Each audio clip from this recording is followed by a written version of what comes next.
Convido você agora a fazer um passeio por outro cenário, ainda na região, mas num lugar diferente do que das histórias que eu venho contando.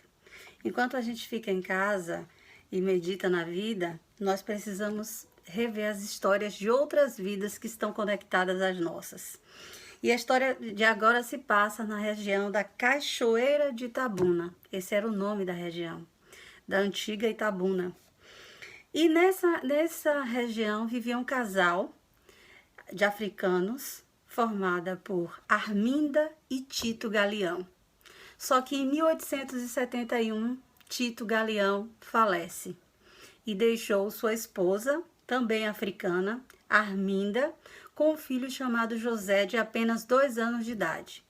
E nesse momento, aquela Arminda, que vinha construindo um patrimônio ao lado de Tito, se vê praticamente sozinha. Afinal, esse casal de africanos formou uma família e o filho ainda era pequeno. E aí, neste momento da morte de Tito, Arminda precisou ser astuta, precisou ser bastante inteligente e procedeu ao inventário do marido. O inventário não era um documento barato, acho que até hoje não é. Mas para uma africana, naquele momento em que estava construindo ainda a vida lá no sítio do pai do peixe, o nome do sítio deles. O sítio tinha canoa, tinha 1.200 pés de cacau e muito trabalho, e eles trabalhavam duro. Nesse momento, Arminda precisou recorrer à ajuda de outros africanos para proceder ao inventário e resolver todos os trâmites legais para que ela pudesse ter, então, continuar com a tutela do seu filho José e ter legalmente reconhecida a sua propriedade. Apareceram 5 credores, então, na vida de Arminda, o que demonstra também, pela lista dos bens que estão sendo cobrados, que eles tinham uma vida bastante confortável, com muita dignidade, muito trabalho, também muita dignidade.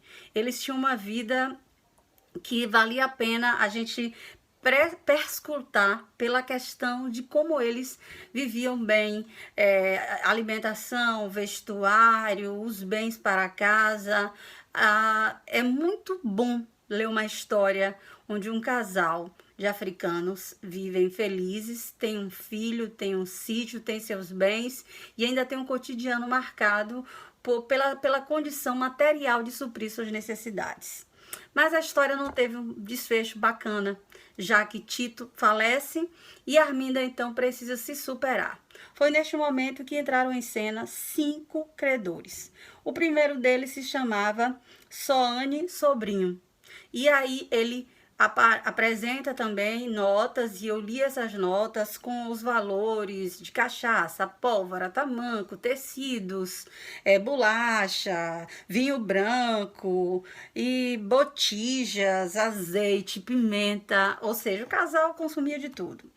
Depois de Soane, foi a vez de João Camilo Cordier também aparecer com uma lista, afinal eles tinham uma venda de secos e molhados, e o casal consumia e ia colocando, como antigamente, ia colocando na lista, na caderneta, os bens que iam consumindo. E aí Arminda teve que resolver essas 2 dívidas e ela, lógico, recorreu ao bem que tinha, que era o cacau, e pagou o que podia e completou com sacos de cacau. Ele morreu em abril. No dia de Natal, 25 de dezembro daquele mesmo ano, apareceram mais 3 credores. O primeiro deles foi Felipe. Também era africano, ainda era escravizado e estava juntando dinheiro para comprar a sua alforria.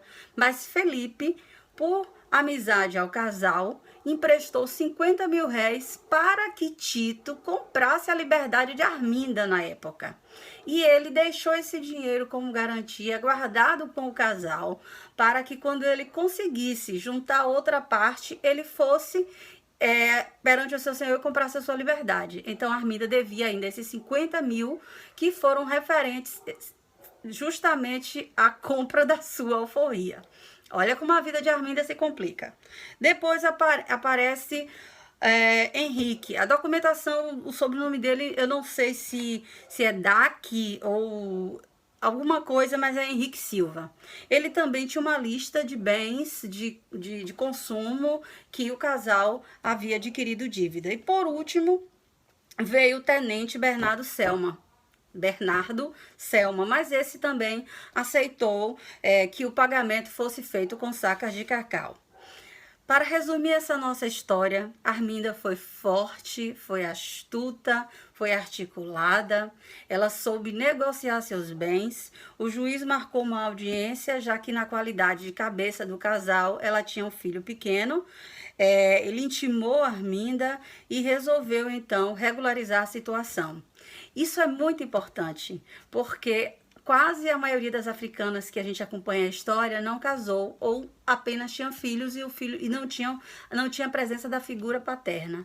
Nesse mesmo casamento, com a figura paterna, com uma vida estabelecida em Cachoeira de Itabuna, Arminda ficou viúva e ainda assim ela soube dar a volta por cima, pagando com sacas de cacau e conseguiu se articular para que o próprio sítio, o pai do peixe, ele pudesse produzir o suficiente para que ela vivesse em paz com seu filho José.